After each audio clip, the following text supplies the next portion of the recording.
Hey, this is Emily from supplyhouse.com, and in this video I'll talk about Taco high vent air vents. These air vents are simple, easy to install, and compatible with any hydraulic heating system. They are available in 1/8 inch, 1/4 inch, and 1/2 inch by 3/4 inch threaded connections, and come in a variety of styles including the slimline high vent and the high pressure high vent. They are float-style vents that can be placed either on the boiler or at the high points throughout the system, and are easily serviceable if needed by simply unscrewing the vent cap.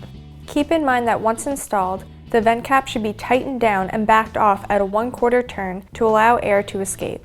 And be sure to never push down on the tab inside the air vent, since these vents need an air cushion inside for them to properly work.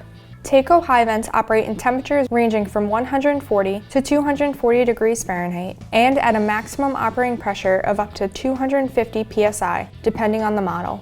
For more information, visit the resources at supplyhouse.com or email us with any questions.